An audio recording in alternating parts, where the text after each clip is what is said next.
man. People believed it. All right. So it's shocking to see my little brother John today, that little kid I used to put up in the windowsill and torture, a grown man. So it's been one of those days where you're just like, is this really happening? John and I met in the winter, January 1983. The day Johnny was born was at that time the best day of my life.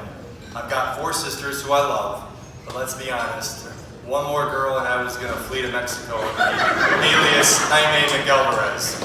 So when my mom and dad said we were having a boy and they brought Johnny home, I was so excited. Come running to the door and take one look at him. Oh, wow, he's really pale. What's with the freckles? So I'm looking at him like, this kid doesn't look anything like me. So for a few months I'm a little suspicious, but then when Johnny speaks his first words and he looks at me and says, hey bro, what do you like in the Bears game? I knew it was my brother there. So I wanted to clear up some confusion. I heard somebody over by the bar earlier saying, why are people calling John Richie?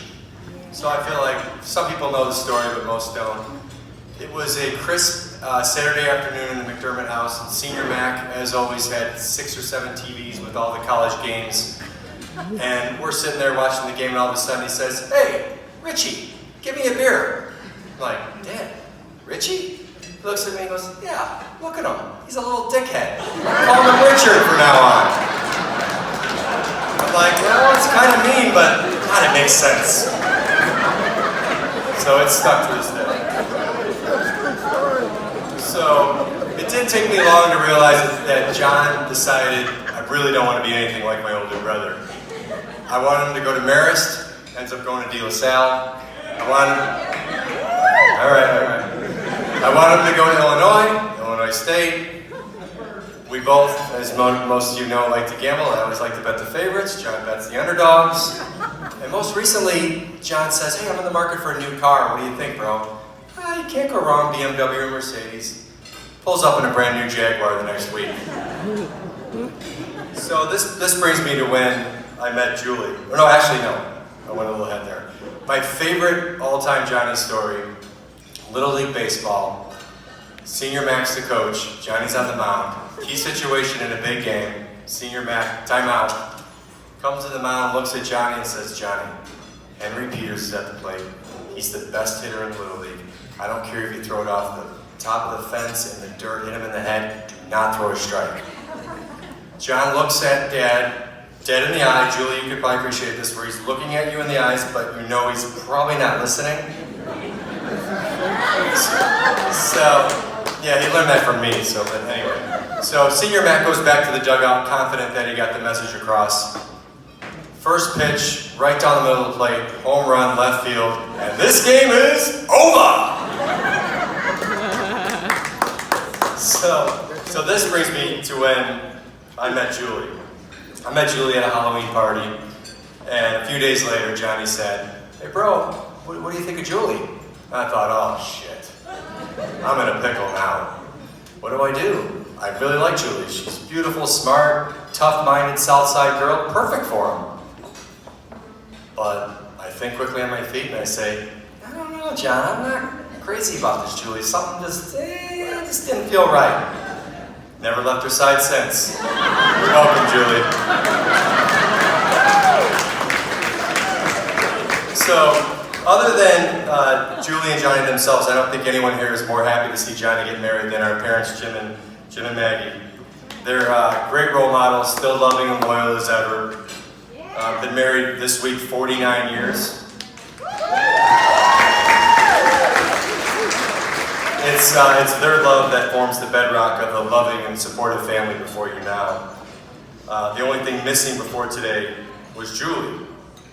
And Julie, it's obvious to me that you and John are perfect for each other. As a middle school special ed teacher, I know you're a patient woman, and Lord knows, we McDermott boys require a patient woman. You can be pretty annoying, I know. So, I still wasn't 100% sure about Julie. I had just some questions. I'm like, does she really love Johnny? And then one day I was taking a look at Johnny. It was in the summer and he had his toes out. And I'm like, God damn, your toes are really manicured. And then all of a sudden, my sister whispers to me, you know Julie gives him pedicures, right? Julie, say it ain't so. I don't know if anyone's seen John's toes. I never questioned her love after hearing that.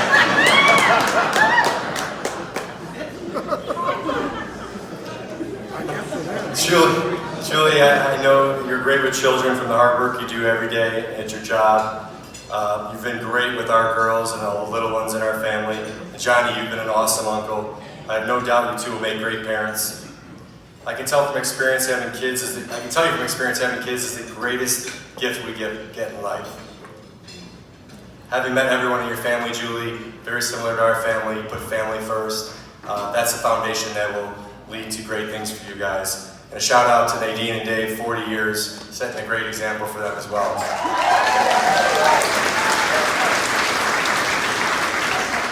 So as John's older brother, I've known him my entire life. When it's a younger sibling, usually it's a younger sibling that feels he has to live up to the older brother. But in a lot of ways, it's the other way around. John is kind, loving, loyal, hardworking, and really ambitious. He's the one I look up to. I mean, look around at all the friends you have. I know I complained about planning a bachelor party for 22 guys in Las Vegas, but it's a testament to the kind of person you are that people will travel across the country to celebrate your bachelor party. I want you to know that you will always be my only brother, and I couldn't have asked for a better one. Just like in college when you yapped your mouth to that kid, and I stepped in, I'll always have your back. I'm proud to call you my brother, and I love you. So, seeing that I'm a member recently inducted into the Marital Hall of Fame with a 333 lifetime average, I thought, who better than me to give you a little marital advice? It's true. So, it's real simple. It's for you, John. The woman's always right. So, Julie and John, before I finish, I would like you to turn and face each other, look each other in the eyes, get in there deep. I want you to know that statistically, you are looking into the eyes of the person most likely to murder you. It's just facts. So be nice. So, I'd like everybody to raise your glasses. I'm going to make a nice toast. Richie! Love isn't perfect. It isn't a fairy tale or a storybook, and it doesn't always come easy. Love is overcoming obstacles, facing challenges, fighting to be together, holding on, and never letting go. It's a short word, easy to spell, difficult to define, and impossible to live without. Love is work, but most of all, love is realizing that every hour and every minute of it was worth it because you did it together. To Johnny and Julie.